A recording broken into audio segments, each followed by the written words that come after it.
मन के संदर्भ में हमारी चिर परिचित धारणा रही है कि मन चंचल है, मानता ही नहीं, इसे वश में करना बहुत कठिन है। कुछ हद तक बात सही भी है, मगर इसे पूर्णतः स्वीकारना ठीक नहीं। कारण यह कार्य दुष्कर अवश्य है, परंतु असंभव नहीं। हम अगर ठोस मंथन कर इसके कारणों की तह तक पहुंचने का प्रयास करें, जिसकी वजह से ऐसा होता है, तो हम पाएंगे कि इसके पीछे मुख्य एक ही कारण है, और वह है हमारी लालसाएं, नाना प्रकार की जिज्ञासाएं, जो मन के ठहराव का ताना बाना बिखेर कर उसे अस्थिर कर देती है, और मन की यही अस्थिरता उसे चंचलता प्रदान करती है। फलस्वरूप मन इधर उधर भटकने लगता है। दूसरा मुख्य कारण मोह है, जो मेरा तेरा का जन्मदाता है। यह मेरा तेरा आसक्ति अथवा मन मुटाव पैदा करता है, जो मन को उसी में लगा देता है। मन यह सोचने पर विवश हो जाता है कि कौन मेरा है, कौन पराया, और फिर उसी में रमने लगता है। जहाँ अपना है वहाँ राग है, और जहाँ पराया है वहाँ द्वेष है। ये राग द्वेष दोनों सगे भाई हैं। ये ही मन के भटकाव की मूल जड़ है। हमारे जीवन में न राग अच्छा है और न द्वेष। सम और निरपेक्ष बने रहना ही उत्तम है।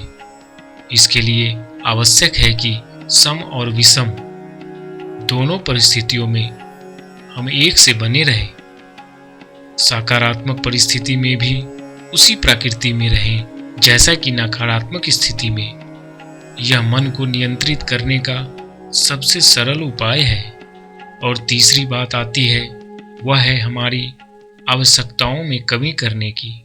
जितना जो आवश्यक है उसी से काम चलाएं।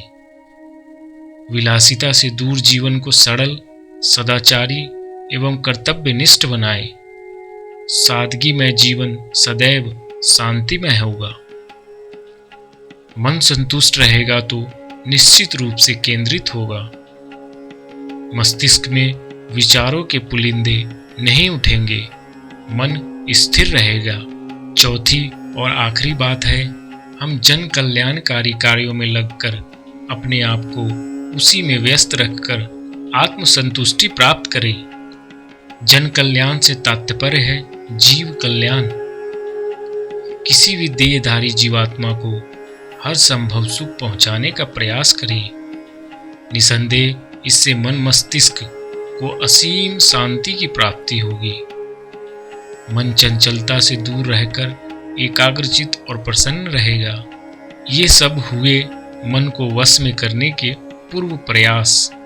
अब अगर मन भटक ही गया है तो उसे वश में कैसे किया जाए, यह हमारा मूल प्रश्न है, जिस पर विवेकपूर्ण विचार करना आवश्यक है, पूर्व इसके कि हम मन पर विचार करें। आइए तन के माध्यम से इसे सरलता से समझने का प्रयत्न करें। तन अर्थात शरीर। शरीर के सारे अंग हमारे वश में रहते हैं। जिसे हम जो आदेश देते हैं वह उसका त्वरित पालन करता है। हाथों को जब हम उठाना चाहें वे तुरंत उठते हैं। पैरों से चलने, पटकने, दौड़ने आदि का जो आदेश दें तदनुरूप वे कार्य करते हैं। ठीक इसी तरह आँख, नाक, कान आदि भी हमारे निर्देशों का तुरंत पालन करते हैं। एक काम हम करें, 4-5 दिनों तक हम अन्न जल ग्रहण न करें, पूर्ण रूप से कोई आहार न लें, तब उस स्थिति में हम आदेश दें हाथों को 25-50 किलोग्राम वजन उठाने का, पैरों को 15-20 किलोमीटर पैदल चलने का, आँखों को लगातार जागने का, तो क्या यह संभव है? हमारे आदेश धरे के धरे रह जाएंगे। चाहकर भी हमारे अंग वे कार्य कर नहीं पाएंगे। क्यों? इसका कारण क्या है? पहले तो वे हमारा सारा कार्य तुरंत कर देते रहे हैं और अब नहीं। सीधा सा उत्तर है, उन्हें खुराक भोजन नहीं मिला, जिसके कारण वे शक्तिहीन हो गए। यही हाल हमारे मन का भी है। उसे हम खुराक तो देते नहीं, जिस वजह से वह शिथिल ढीला हो जाता है और कार्य करने में अक्षम हो जाता है। अगर हम तन की तरह मन को भी समय समय पर सही एवं पर्याप्त खुराक देते रहें तो वह निश्चित रूप से हमारी अभिलाषा के अनुरूप कार्य करता रहेगा। हमारे आदेशों का निर्वहन वह अविलंब करता रहेगा। जिस प्रकार हमारे तन शरीर की खुराक हमारा भोजन है, ठीक उसी प्रकार हमारे मन की खुराक भजन है। अतएव प्रभु भजन द्वारा मन को वश में करना बड़ी सामान्य बात है। हम ईश्वर की वंदना किसी भी रूप में करें, चाहे वो भजनों के माध्यम से हो, जीव सेवा हो, शास्त्र पठन पाठन हो, संत समागम हो, करुणामय निस्वार्थ भाव से जीव दया हो, सरल एवं अध्यात्ममय जीवन हो, मन वश में अवश्य होगा। इसमें किसी प्रकार की कोई अतिशयोक्ति नहीं। मन को वश में करने का यह सीधा और सरल उपाय है।